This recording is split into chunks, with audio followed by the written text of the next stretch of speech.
First, phoneme that will be explained by Aminah, and second, segment and suprasegmental that will be explained by me, Arifah, and third, organ of speech that will be explained by Arifah. Okay, let's start from the first materials.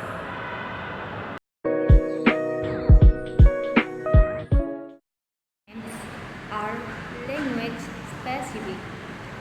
In another word, phonemes that are functionally distinct in English.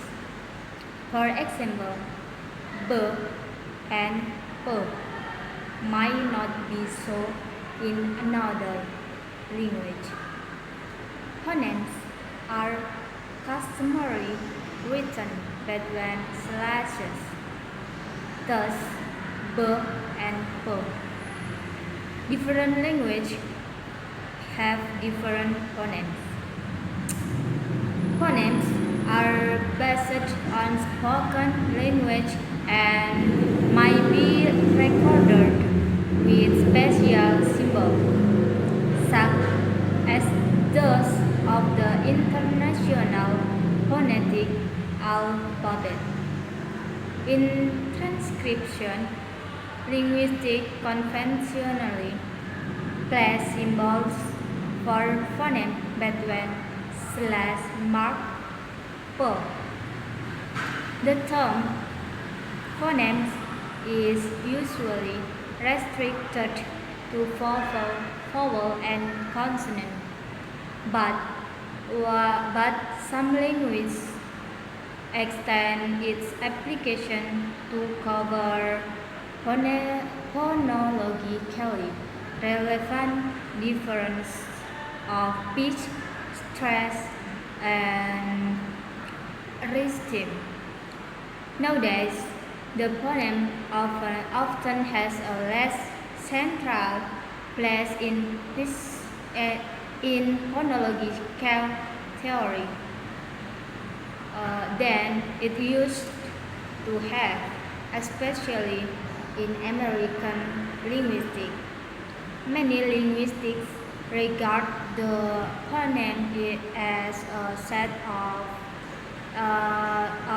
simultaneous distinctive features rather than as an unanalyzable unit.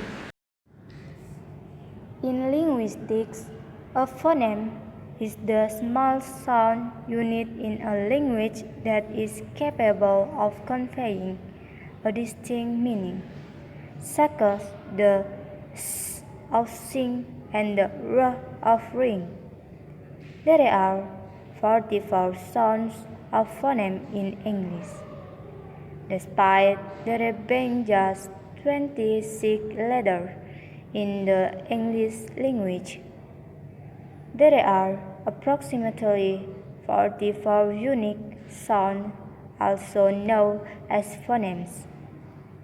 The 44 sounds have distinguished one word or meaning from another.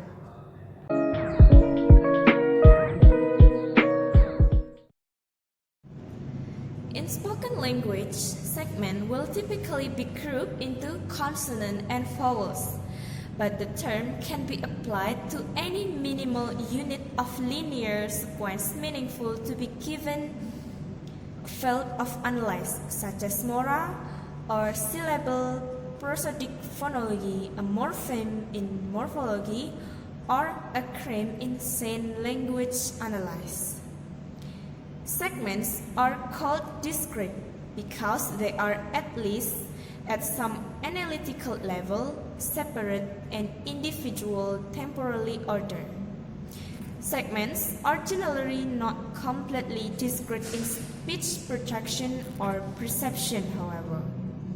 The articulatory, visual, and acoustic cues that encode them often overlap. Examples of overlap for spoken languages can be found in discussion of phonological assimilation, co-articulation, and other areas in study of phonetic and phonology, especially auto-segmental phonology. In linguistics, a segment is any discrete unit that can be identified either physically or auditorily in stream of speech.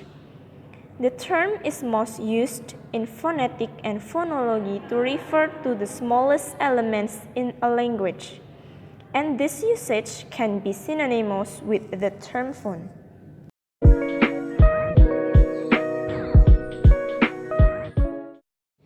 The effects of suprasegmental are very easy to find in our daily activity. For example, when you are talking to your parents, your friends, or maybe your lecturer, you will use the different sound, pitch, duration, intonation, and etc. Segmentals are very important for making all kinds of meaning. For example, suprasegmental will help you to understand what the speaker are saying. Suprasegmental also help you to understand what the speakers need from you. It can also describe the speaker's attitude and manner. In speech, suprasegmental refers to phonological property of more than one sound segment, also called non-segmental. As discussed in the examples and observations below, suprasegmental information applies to several different linguistic phenomena, such as pitch, duration, and loudness. Suprasegmentals are often regarded as the musical aspect of speech.